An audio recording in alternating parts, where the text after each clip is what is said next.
रात को वंदना ने याद कर नैतिक की पसंद की चीज़ें खाने में बनाई थी। नेहा ने काफ़ी दिनों से खाली पड़े फ्लावर पॉट में रजनीगंधा के फूलों के बीच दो लाल गुलाब की कलियां सजाकर डाइनिंग टेबल के बीच रख दी थी।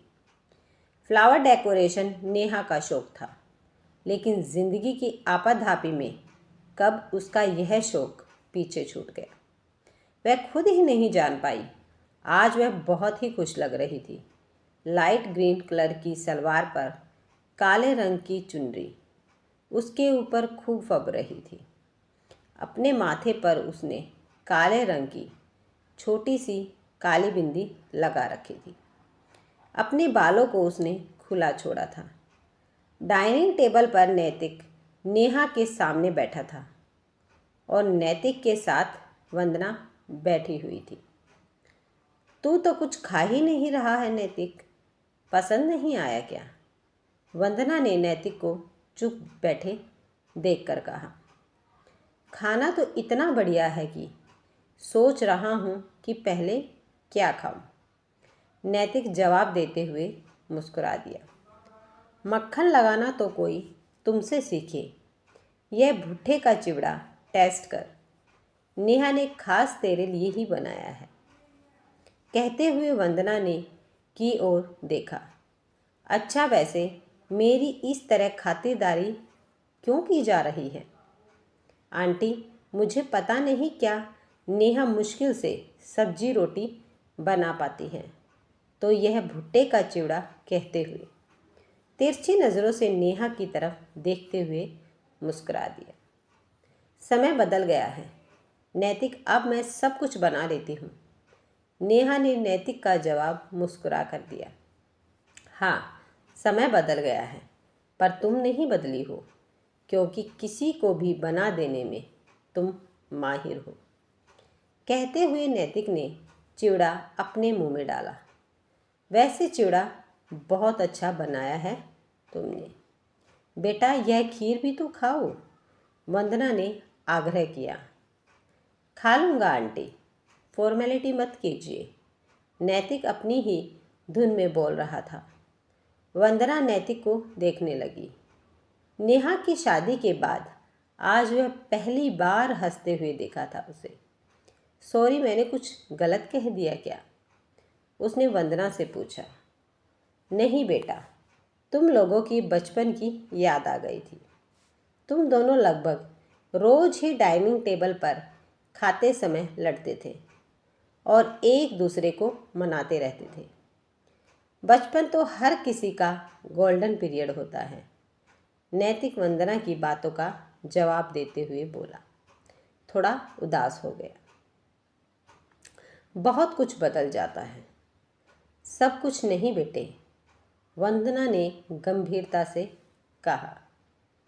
मतलब, एक बात पूछूं, बुरा तो नहीं मानेगा? नैतिक के पूछने पर वंदना ने एक कटोरी में खीर डालते हुए पूछा। बुरा मानो तो एक थप्पड़ लगा देना, आपका अधिकार है आंटी, जवाब देते हुए नैतिक हंस दिया। तू नेहा को अभी भी चाहता है ना? वंदना ने गंभीर होते हुए पूछा। वंदना का सवाल सुनते ही नैतिक गंभीर हो गया। उसकी बात को टालते हुए बोला, ये कैसी बात कर लेकर बैठ गई आंटी आप? नेहा और मैं अच्छे दोस्त हैं और हमेशा ही रहेंगे। मुझे टालने की कोशिश मत कर, मेरी बात का जवाब दे। आपकी बात का मेरे पास कोई जवाब हो तो दूँ ना? कहते हुए नैतिक ने नेहा की तरफ देखा। वह अपनी नज़रें नीचे झुकाए हुए नैतिक और वंदना की बातें सुन रही थी। इंसान अपनी खुद की गलतियों से ही सीखता है। बहुत कुछ बदलने के बाद भी जो नहीं बदला है वह है नेहा के प्रति तुम्हारा प्यार। आप भी ना आंटी, आप बहुत ही ज़्यादा बोल्ड हो।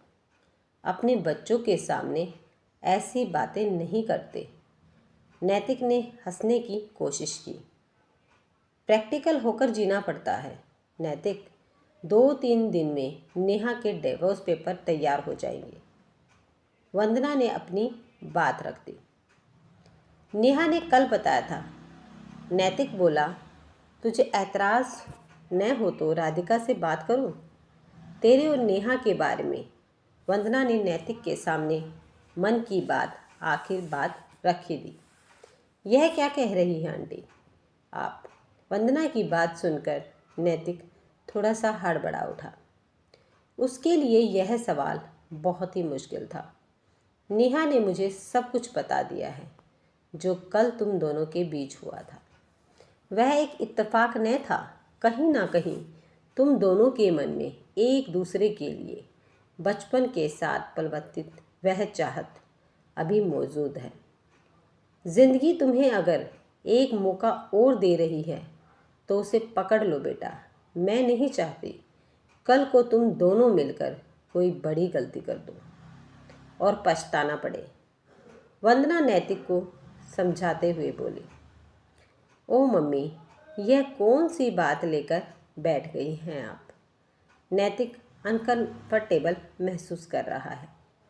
अब तक चुपचाप बैठी नेहा ने वंदना की बात पर ऐतराज़ जताते हुए कहा, मैं कुछ गलत नहीं कह रही हूँ। ज़िंदगी को आसान बनकर जियो। बेवजह की कम्प्लीमेंट बनाकर ज़िंदगी में समस्याएं बहुत ज़्यादा बढ़ जाती हैं।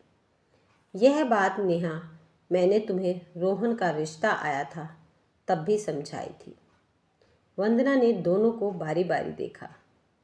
नैतिक की नज़रें अब नेहा से उसके बीते हुए फैसले के बारे में जवाब पाने के लिए उसकी आंखें नेहा की ओर टिकी हुई थी। आंटी, आप अपनी जगह सही हो सकती हो, पर नेहा अब डिवोर्सी है। अब यही कहना चाहते हो ना? नैतिक की बात अधूरे सुन वंदना ने नैतिक का मन टटोलना चाहा। नेहा की नज़रें नैतिक पर ही टिकी हुई थी। नेहा के संग मेरा बचपन गुजरा है। उसने मेरे साथ क्रिकेट खेला है। मुझसे ज़्यादा शायद ही कोई उसे समझ पाए। नैतिक ने जवाब दिया, कुछ बातें समय रहते संभाल लेनी चाहिए। समय भी जाने पर हाथ से निकली हुई ज़िंदगी कभी वापस नहीं आती। वंदना की बात सुनकर नैतिक के मन में नेहा को लेकर छुपी हुई आकांक्षा वापस पलवंतित होने लगी थी। आंटी, मुझे इस बारे में सोचने के लिए थोड़ा समय दीजिए। मुझ में आपकी और नेहा की तरह इंस्टेंट डिसीज़न लेने की क्षमता नहीं है, नैतिक ने कहा और हाथ धोने के लिए वॉश बेसिन की ओर चला गया। टेक योर टाइम बेटा, कहते हुए वंदना का चेहरा खिल उठा। अगले 2 दिन नैतिक ने डिनर नेहा और वंदना के साथ ही किया। बातों ही बातों में नेहा और नैतिक के बीच की दूरी मिटने लगी।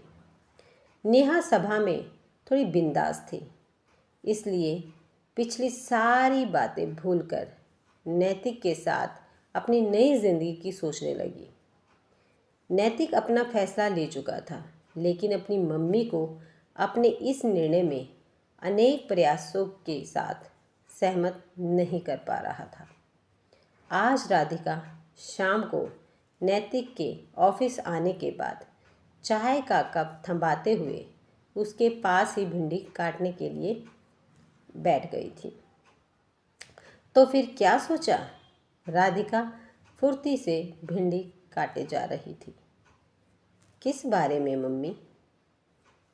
नादान मत बन, मैं तुम्हारे और नेहा के बारे में बातें कर रही हूँ। वंदना आज फिर आई थी, राधिका ने नैतिक पर गुस्सा जताते हुए कह दिया।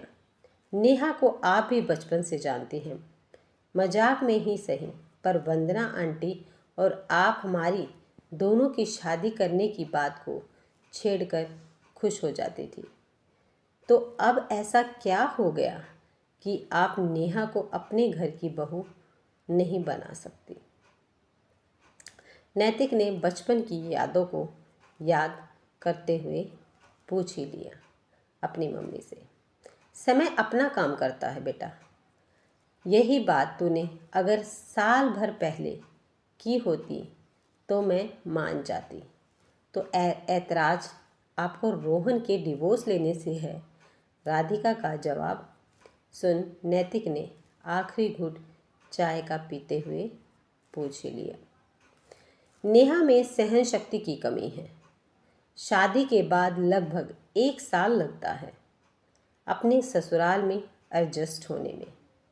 रोहन के संग शादी हुई अभी 1 साल भी नहीं हुआ और वह उसका घर छोड़कर आ गई।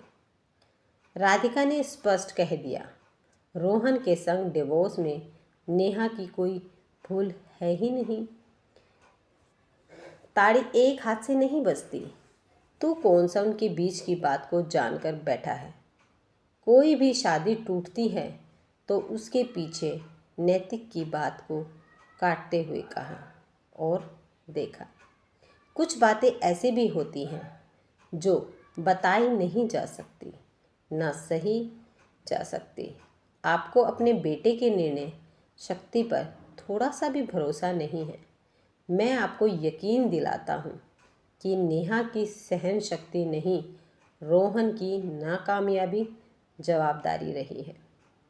हाँ, पैसे से सुखी है, अपना खुद का बिजनेस है, और क्या चाहिए। नैतिक की बात सुनकर राधिका ने टोंट मारते हुए कहा, पैसा ही तो सब कुछ नहीं होता मम्मी।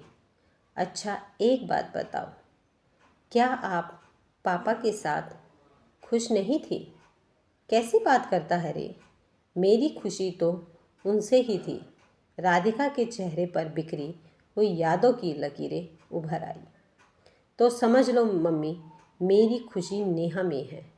नैतिक प्यार से मम्मी के दोनों गालों को खींचते हुए कहता है। अपनी बात मनवाना तो कोई तुमसे सीखे। कहती हुई कटी हुई भिंडी लेकर वहाँ से उठ गई। नैतिक ने मुस्कुराते हुए राधिका के पैर छू लिए, फिर तुरंत ही नेहा को व्हाट्सएप पर मैसेज कर नेहा को राधिका से हुई बातों से अवगत करा दिया।